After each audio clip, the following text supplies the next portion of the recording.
جب تمہارا قادر،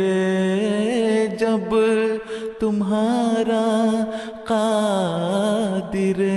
مطلق خدا ہو جائے گا۔ اعوذ باللہ من الشیطان الرجیم، بسم اللہ الرحمن الرحیم۔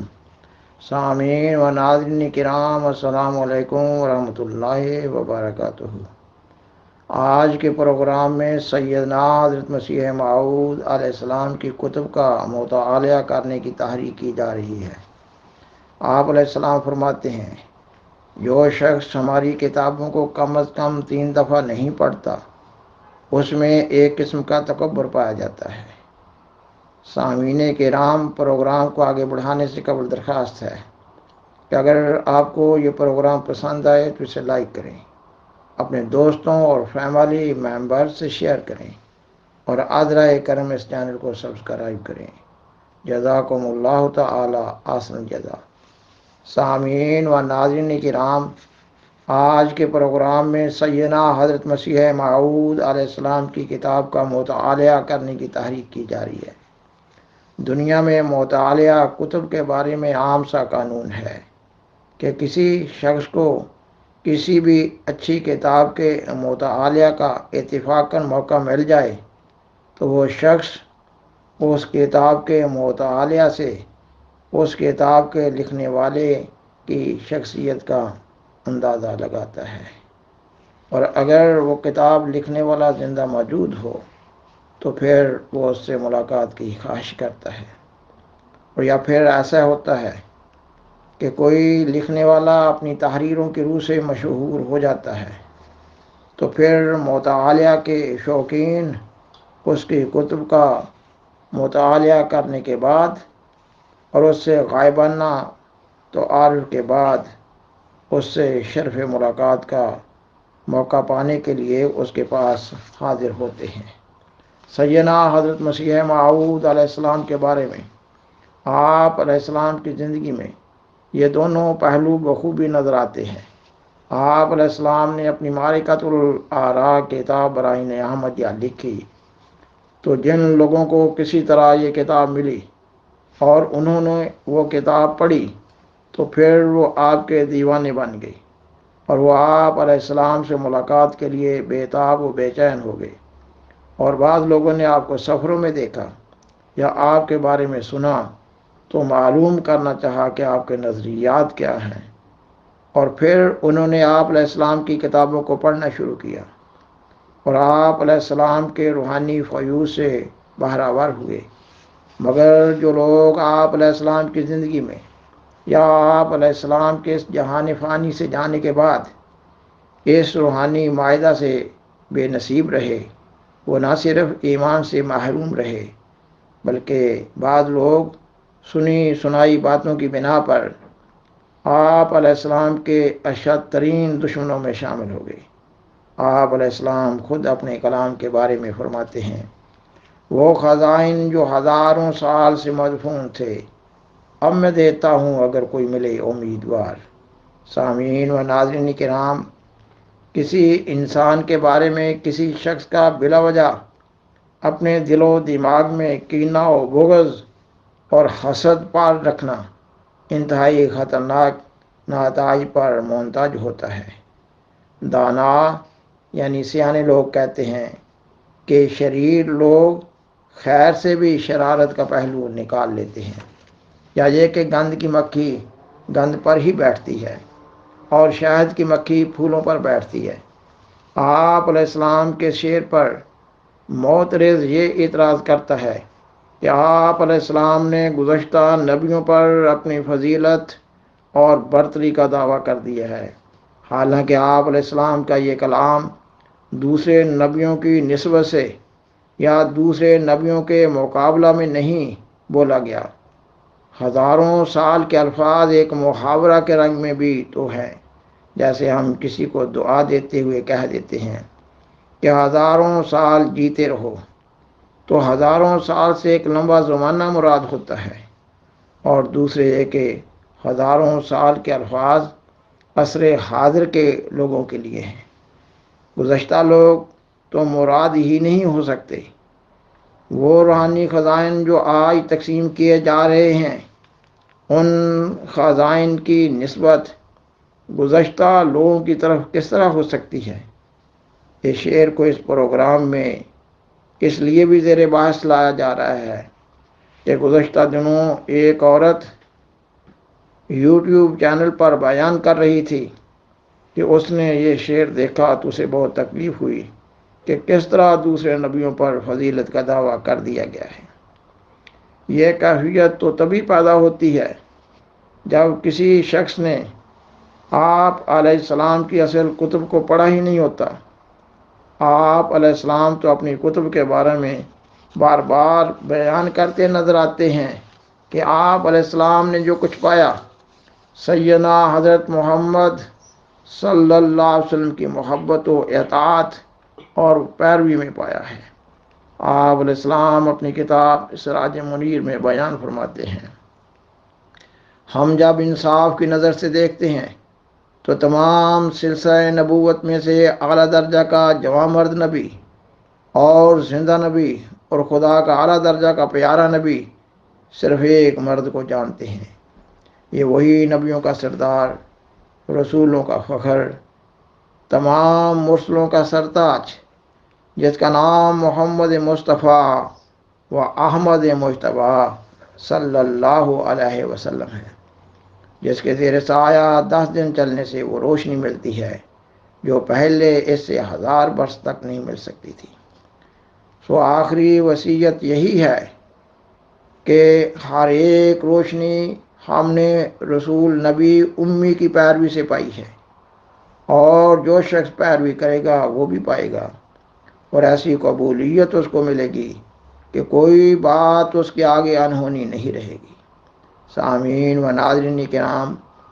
امت محمدیہ کے اس آخری دور میں آنے والے کا نام جو امام مہدی رکھا گیا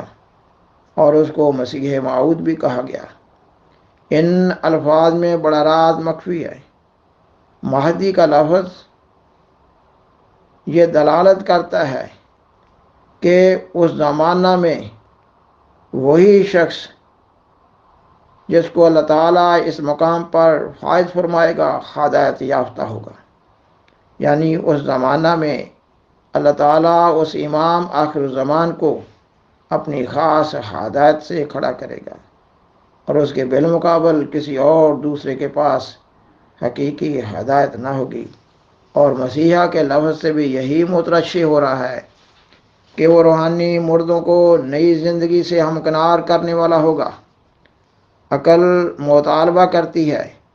کہ آخر کیوں اس زمانہ میں امام مہدی اور مسیح موعود کی ضرورت ہوگی؟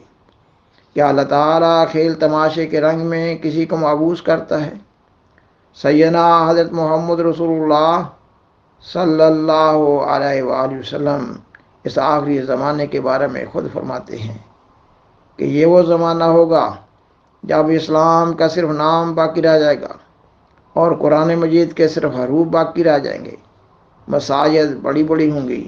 اور بظاہر آباد ہوں گی مگر ہدایت سے خالی ہوں گی، اور ان لوگوں کے علماء زمین کے نیچے بدترین مخلوق ہوں گے۔ ان کی بڑی علامت یہ ہوگی کہ ان سے فتنے نکلیں گے، اور پھر وہ فتنے ان لوگوں کی طرف ہی لوٹ جائیں گے۔ اور اللہ تعالیٰ قرآن مجید میں یہ بھی بیان فرماتا ہے کہ ہم قرآن مجید کے خزانوں کو ہر زمانہ کی ضرورتوں کے مطابق نازل کرتے ہیں۔ بس آپ علیہ السلام کا وجود وہ مبارک وجود ہے جس سے دین اسلام کا نئے سرے سے احیاء ہو رہا ہے۔ قرآن مجید کی سورۃ الجمعہ کی آیات 3 اور 4 میں یہی مضمون بیان ہوا ہے کہ سیدنا حضرت محمد صلی اللہ علیہ وسلم اپنی دوسری بعثت میں آخرین کی اسی طرز پر تعلیم و تربیت کریں گے جس طرح دور اول میں آپ صلی اللہ علیہ وسلم کے ہاتھوں امیین کی تعلیم و تربیت ہوئی تھی۔ اور آپ علیہ السلام سیدنا حضرت محمد صلی اللہ علیہ وسلم کی بعثت ثانیہ کے حقیقی مصداق ہیں۔ اگر ہم سیدنا حضرت محمد رسول اللہ صلی اللہ علیہ وسلم کی بعثت ثانیہ کے مضمون کو پیش نظر رکھیں تو آپ علیہ السلام کی کتب کے مطالعہ کی اہمیت واضح ہو رہی ہے۔ آپ علیہ السلام اپنی کتاب نزول المسیح میں بیان فرماتے ہیں، وہ جو خدا کے معمور اور مرسل کی باتوں کو غور سے نہیں سنتا اور اس کی تحریروں کو غور سے نہیں پڑھتا، اس نے بھی تکبر سے حصہ لیا ہے۔ سو کوشش کرو کہ کوئی ایسا تکبر کا تم میں نہ ہو تاکہ ہلاک نہ ہو جاؤ اور تم اپنے اہل و عیال سمیت نجات پاؤ۔ سامعین و ناظرین کرام، آپ علیہ السلام کے ملفوظات جلد نمبر 4 کے صفحہ 361 پر یہ عبارت ہے۔ آپ علیہ السلام فرماتے ہیں، سب دوستوں کے واسطے ضروری ہے کہ ہماری کتب کم از کم ایک دفعہ ضرور پڑھ لیا کریں، کیونکہ علم ایک طاقت ہے اور طاقت سے شجاعت پیدا ہوتی ہے۔ پس آپ علیہ السلام کی اپنی کتب کے مطالعہ کی بیان فرمودہ ہدایات کی روشنی میں یہ واضح ہو رہا ہے کہ آپ علیہ السلام کی کتب کا مطالعہ بہت ضروری ہے، کیونکہ آپ علیہ السلام کی کتب میں قرآن مجید اور حدیث کی تفسیر و تشریح ہی تو بیان کی گئی ہے، اور آپ علیہ السلام نے یہ کتب اللہ تعالیٰ کی خاص تائید اور نصرت اور روح القدس سے قوت پانے کے نتیجے میں لکھی ہیں۔ اور آپ علیہ السلام اپنی کتاب ایذا اللہ میں بیان فرماتے ہیں، میری زبان کی تائید میں ایک اور زبان بول رہی ہے، اور میرے ہاتھ کی تقویت کے لیے ایک اور ہاتھ چل رہا ہے، جس کو دنیا نہیں دیکھتی مگر میں دیکھ رہا ہوں۔ میرے اندر ایک آسمانی روح بول رہی ہے جو میرے لفظ لفظ اور حرف حرف کو زندگی بخشتی ہے۔ اور آپ علیہ السلام اپنی کتاب ایذا اللہ میں ہی بیان فرماتے ہیں،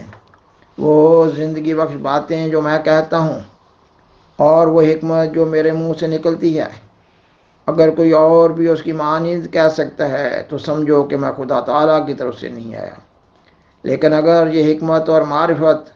جو مردہ دلوں کے لیے آب حیات کا حکم رکھتی ہے دوسری جگہ سے نہیں مل سکتی، تو تمہارے پاس اس جرم کا کوئی عذر نہیں کہ تم نے اس سرچشمہ سے انکار کیا جو آسمان پر کھولا گیا، زمین پر اس کو کوئی بند نہیں کر سکتا۔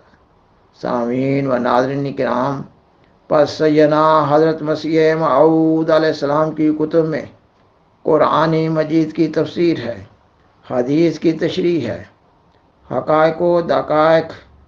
اور لطائف و عجائبات ہیں، اور روحانی اور اخلاقی بیماریوں سے شفا ہے۔